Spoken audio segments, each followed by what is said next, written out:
श्री राम शाला को देखने की विधि ये गोस्वामी तुलसीदास द्वारा रचित है। किसी भी प्रकार का प्रश्न अगर मन में है तो भगवान श्री राम का ध्यान करके, हनुमान जी का ध्यान करके आंखें बंद कर कर एक अक्षर पर आपको पेन या पेंसिल रखनी है। फिर जो भी अक्षर आए उस अक्षर को छोड़कर आपको 90 वाला अक्षर गिनना है। तो यहाँ पर हमारा जो अक्षर आया है वो है री। तो री को छोड़कर हमारा जो नवा अक्षर री को छोड़कर जो हमारा नवा अक्षर आएगा उसको हम लिख लेंगे। फिर यहाँ पे एक एक करके हम इसी प्रकार से लिखेंगे तो हमारी जो चौपाई है वो तैयार हो जाएगी।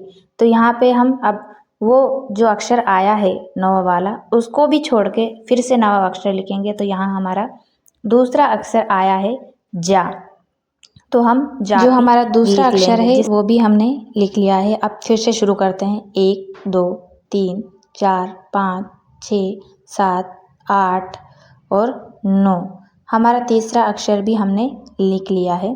अब हम इसको भी थोड़ा सा पॉइंट लगा देंगे ताकि हमें याद रहे कि हमारा जो अक्षर है वो कहाँ से शुरू हुआ था, क्योंकि बहुत सारे सेम होते हैं तो हमें पता नहीं चलता। तो फिर हम इसको लिखने के बाद फिर से शुरू करेंगे। 1 2 3 4 5 6 7 8 और 9 हमारा माँ आया है। तो हम इस पे भी बिंदी लगाकर वो अक्षर भी हम लिख लेंगे।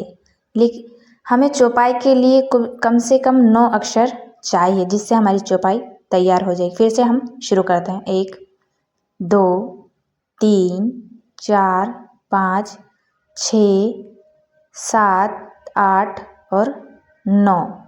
नवा अक्षर हमारा ना आया है तो हम ये भी लिख लेंगे। अब फिर से हम शुरू करते हैं। 1 2 3 4 5 6 7 8 और 9। नवा अक्षर हमारा फिर आया है का। तो इसी प्रकार से हमें पूरी चौपाई तैयार करनी है। तो यहाँ हम कोई कन्फ्यूज़न ना हो इससे फिर से गिनकर फिर से काउंटिंग कर लेना है, कोई गड़बड़ नहीं होनी चाहिए। तो हमारा जो अक्षर है वो सटीक आएगा। फिर हमारा ये अक्षर का ही आया है। यहाँ हम फिर से गिनती शुरू करेंगे। 1 2 3 4 5 6 7 8 और 9। नवा अक्षर हमने यहाँ लिखेंगे फिर से। तो यहाँ पे गिन गिन कर हमें लिखना है। फिर से हम शुरू करते हैं। 1 2 3 4 5 6 7 8 और 9। यहाँ पे हमारा ये अक्षर आ चुका है चौपाई का। तो यहाँ भी हम ये लिख लेंगे। इसी प्रकार से आपको भी लिखना है गिन गिन कर। एक अक्षर और हमारा जो रह गया है वो लिखेंगे जिससे हमारी क्या है चौपाई पूरी तैयार हो जाएगी। तो शुरू करते हैं फिर से। अगर गिनने में एक बार मिस्टेक होती है तो फिर से आप गिन सकते हैं। तो हम शुरू करते हैं। 1 2 3 4 5 6 7 8 और 9। यहाँ पे हमने बिंदी लगाकर फिर से हमारी जो चौपाई की अक्षर है उनको भी हम लिख लेंगे। तो इस तरह से हमारी 9 अंकों वाली चौपाई तैयार हो गई है। पहले मैं आपको पढ़कर बताती हूँ फिर हम इसका उत्तर मिलाएंगे। पूज ही मन का मना तू, पूज ही मन का मना तू। तो अब हम जो हमारा प्रश्नावली में प्रश्न और उत्तर सही थे वो देखेंगे। तो यहाँ हमारा जो प्रश्न ऊपर से ही पहले वाला प्रश्न में ही आ गया है। पूज सुन सिया सत्य आशीष हमारी, पूज ही मनोकामना तुम्हारी। तो यहाँ हमारा जो प्रश्न का उत्तर है यहाँ मिलता है।